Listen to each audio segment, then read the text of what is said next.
तो फिल्म की शुरुआत जॉर्ज से होती है, जो MI6 का एक एजेंट है। वो रात के वक्त सीक्रेटली अपने बॉस से मिलता है, जो उसे बताता है कि उसकी टीम में कोई गद्दार है, क्योंकि जॉर्ज के बॉस को पता चला था कि उनकी सीक्रेट इंफॉर्मेशन लीक हो चुकी है और ये इंफॉर्मेशन बहुत ज्यादा सेंसिटिव थी। इसके रिजल्ट में एक न्यूक्लियर वॉर भी हो सकती है। जॉर्ज गद्दार को ढूंढने के लिए तैयार था, तो उसके बॉस ने कहा कि याद रखना, तुम्हारे ग्रुप में तुम्हारी वाइफ कैथरीन भी है और वो भी गद्दार हो सकते हैं। जॉर्ज घर आते ही अपनी वाइफ कैथरीन से ये सब डिस्कस करता है और बताता है कि उनके सीक्रेट मिशन की इंफॉर्मेशन लीक हो चुकी है, जो कि उन्हीं की टीम में से किसी एक ने की होगी। वो कहता है कि मैं गद्दार का पता चलाना चाहता हूँ, इसीलिए मैंने अपनी पूरी टीम को डिनर पे इनवाइट किया है। कि डिनर नॉर्मल तरीके से स्टार्ट होता है। किसी को भी नहीं पता था कि जॉर्ज ने इनको क्यों बुलाया। सब डिनर कर रहे थे, तो जॉर्ज जानबूझकर ऐसी बातें करता है जिनसे ये लोग भड़क जाएं और गद्दार कोई ना कोई ऐसी बात करे जिससे उसे क्लू मिल जाए। सभी की ड्रिंक में जॉर्ज ने ड्रग मिला दी थी, जिनके असर के बाद वो इन सब से कुछ ऐसे सवाल करता है जिससे ये शो हो रहा था कि ऑफिस में ये जिस मिशन पर काम कर रहे हैं उसमें कुछ खराबी हो रही है। सभी तो नॉर्मल रहते हैं, पर क्लैरिसा एकदम से भड़क जाती है और इस सब का इल्जाम अपने फियांसी पर लगाने लग जाती है। वो भी सुनकर भड़क जाता है, तो क्लैरिसा बहस को खत्म करने के लिए गुस्से में एक नाइफ उठाकर उसका हाथ जख्मी कर देती है। ये सब लोग उसे देखने में लग जाते हैं और डिनर यहीं पर रुक जाता है।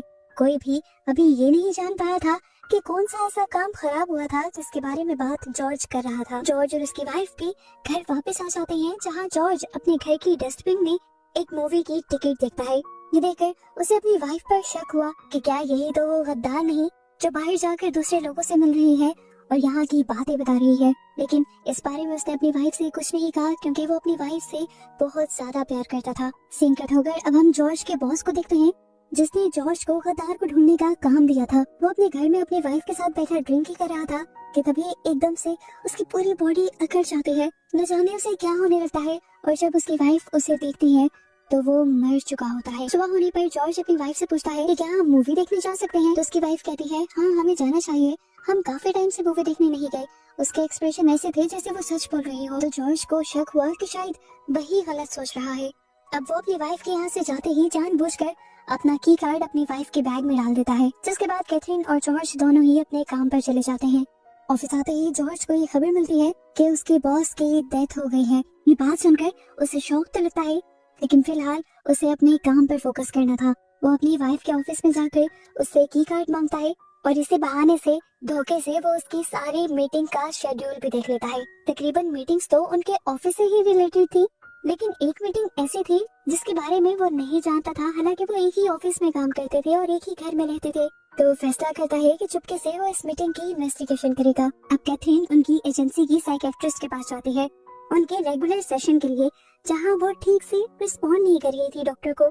तो यहाँ डॉक्टर ने कैथरीन से कहा कि अगर मेरे साथ कोऑपरेट नहीं करोगी तो मैं तुम्हें जाने भी नहीं दूंगी। कैथरीन का सेशन शुरू हो जाता है और सेशन के दौरान डॉक्टर को पता चलता है कि सच में कैथरीन को बुरे ख्वाब आते हैं और कुछ सोचे भी उसे डराती हैं। और ऐसा अक्सर तभी होता है जब कोई इंसान कोई बुरा काम करके डरा हुआ हो। डॉक्टर जब कैथरीन से ये कहती है तो कैथरीन जवाब देती है कि सभी के कुछ सीक्रेट्स होते हैं, जैसा कि तुम्हारा भी है कि तुम कैथोलिक हो और ये बात तुमने ऑफिस में सबसे छुपाई है। असल में ये जो जॉब कर रहे थे इसमें दीन मजहब सब छोड़ना होता है। अब डॉक्टर भी ये सीक्रेट सुनकर कैथरीन की धमकी भी आ जाती है और उसकी हालत का किसी को नहीं बताती। दूसरी तरफ जॉर्ज एक नदी किनारे अकेले टाइम स्पेंड करने गया था, ताकि उसे कोई क्लू मिले कि आखिर खुफिया कोड्स को दुश्मनों तक बेचने वाला आखिर है कौन। इतनी ही देर में जॉर्ज के पास एक आदमी खबर लेकर आता है कि उसे एक अकाउंट का पता चला है जिसमें 7 मिलियन यूरो आए थे, और इस टाइम ये फेक अकाउंट उसकी वाइफ के नाम पे था। जॉर्ज चाहे जितना भी इग्नोर करता, अब तक उसका शक उसकी वाइफ पे ही जा रहा था। फिलहाल के लिए जॉर्ज इस आदमी से कहता है तुम ये बात अभी किसी और को मत बताना, जिसके बाद अब उसने फैसला कर लिया था कि वो कैथरीन के हर काम पर और भी ज्यादा कड़ी नजर रखेगा। खैर थोड़ी देर बाद वो अपनी क्लिक क्लैरिसा के घर जाता है, जिसने पिछली पार्टी में अपने फियांसी के ही हाथ में चाकू स्टैब किया था। जॉर्ज उससे उसके रिलेशन के बारे में पूछता है, तो क्लैरिसा बताती है कि यहाँ सब ठीक है। वो जॉर्ज को बताती है कि मैंने पिछली पार्टी में ही नशे में गलती से ही अपने फियांसी को स्टैब कर दिया था, हालांकि उसकी कोई गलती नहीं थी। वो मुझसे प्यार करता है और मैं भी उसके साथ खुश हूँ। जॉर्ज पूछता है कि इसके अलावा तुम्हारा कोई और रिलेशन तो नहीं। वो थोड़ी सी घबरा जाती है और ना में जवाब देती है। तो जॉर्ज कहता है तुम मुझसे झूठ बोल रही हो। मैं जानता हूँ कि तुम्हारा एक और आदमी से ताल्लुक है और इस बारे में तुम्हारे फियांसे को भी नहीं पता। असल में वो नहीं बल्कि तुम उस पर चीट कर रही हो और अगर उसे पता चल गया तो वो इस रिलेशन को तोड़ भी सकता है। क्लैरिसा ये सुनकर डर जाती है और उससे पूछती है कि तुम आखिर क्या चाहते हो, तुमने मेरे बारे में ये सारी मालूमात क्यों इकट्ठी की हुई है। वो अब अपना असली मकसद बताता है कि तुम्हारे पास जिस सैटेलाइट का कंट्रोल है मैं उसके जरिए अपनी वाइफ पर नजर रखना चाहता हूँ, क्योंकि मुझे लग रहा है कि कैथरीन ही है जिसने वो सारी इंफॉर्मेशन लीक की है। मैंने उसका शेड्यूल चेक किया है, उसमें वो एक ऐसे बंदे से मिलने वाली है जिसका हमारे ऑफिस से दूर दूर तक कोई ताल्लुक नहीं और वो आदमी भी रशियन है और मेरी वाइफ के ही एक फेक रशियन अकाउंट में 7 मिलियन यूरो रिसीव हुए हैं। मैं जानना चाहता हूँ कि ये पैसे कहाँ से आए और किसने भेजे। क्लैरिसा हैरान होकर उसे देखती रहती है और कहती है मैं तुमसे एक सवाल पूछूं, तुम अपनी वाइफ पर शक भी कर रहे हो लेकिन आज तक तुम्हारा रिलेशन इतना परफेक्ट कैसे है। जॉर्ज जवाब देता है कि इसके लिए लॉयल रहना पड़ता है और मैं अपनी वाइफ के लिए कुछ भी कर सकता हूँ। ये बात सुनने के बाद अब क्लैरिसा उससे कहती है वैसे तुम्हें मेरे राज पता चल गए हैं, अगर तुम्हें मेरे राज ना भी पता होते तो मैं तुम्हारी जरूर हेल्प करती।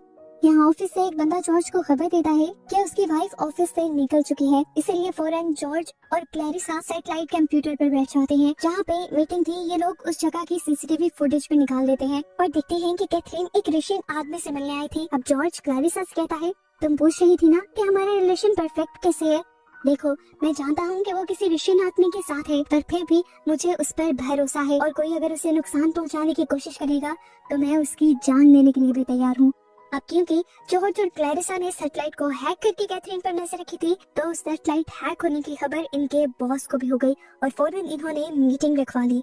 वो बताते हैं कि किसी ने 3 मिनट के लिए हमारी सैटेलाइट को हैक किया था और इस टाइम में हमारे सेफ हाउस में 6 लोग थे। हमने उन पर नजर रखी हुई थी इसी सैटेलाइट से। जब ये लोग सिस्टम को दोबारा ठीक कर पाए तो इन्हें पता चला कि उनके सेफ हाउस में अब 5 लोग बचे थे और कोई एक उनके सर्वर की कॉपी लेकर भाग गया था और अब वो ईस्टर्न यूरोप की तरफ जा रहा था और अब ये उनके मुल्क के लिए एक बहुत बड़ा खतरा बन सकता था। रशिया की तरफ से उनके खिलाफ एक जंग भी हो सकती थी और ये जंग वर्ल्ड वॉर में भी तब्दील हो सकती थी। अब यहाँ बैठे जॉर्ज को अपने ऊपर ही गुस्सा आने लगता है कि कैसे वो इतना लापरवाह हो सकता है। उसने अपनी वाइफ पे नजर रखने के चक्कर में उनके ही दुश्मनों का काम आसान कर दिया। अब गद्दार को ढूंढने की जिम्मेदारी भी जॉर्ज को ही दी जाती है और उसे कहा जाता है कि जल्दी गद्दार को ढूंढो और उसे पता चलाओ कि उसने ऐसा क्यों किया था। अब मीटिंग खत्म होने के बाद क्लैरिसा इस बात को छुपा नहीं पाती और अपने फियांसे को ये बात बता देती है कि सैटेलाइट उन्होंने ही हैक की थी और सैटेलाइट हैक करने का उनका मकसद कोई बड़ा नहीं था, बस जॉर्ज अपनी वाइफ पर नजर रखना चाहता था। और ये बात क्लैरिसा का फियांसे जाकर सच में कैथरीन को बता देता है। वो कैथरीन से कहता है कि तुम्हारा हस्बैंड तुम पर शक कर रहा है, तुम्हें संभल कर रहना होगा। कैथरीन उससे कहती है तुमने अच्छा किया कि मुझे ये बात बताई, अब आगे ये बात किसी को मत बताना। रात जाती है और हम जॉर्ज और कैथरीन को एक ही कमरे में एक ही बेड पर देखते हैं, लेकिन दोनों ही आज एक दूसरे से नजरें तक नहीं मिला रहे थे, बात करना तो दूर की बात। कुछ देर बाद बहुत सोचते हुए जॉर्ज कैथरीन से कहता है सब लोग हमें फंसाने की कोशिश कर रहे हैं, हमें संभल कर रहना होगा। सुबह होने पर हम जॉर्ज को मछलियां पकड़ने की तैयारी करता देखते हैं। वो उस आदमी को अपनी सीक्रेट लोकेशन पर बुलाता है जिसने उसे उसकी वाइफ के फेक अकाउंट के बारे में बताया था।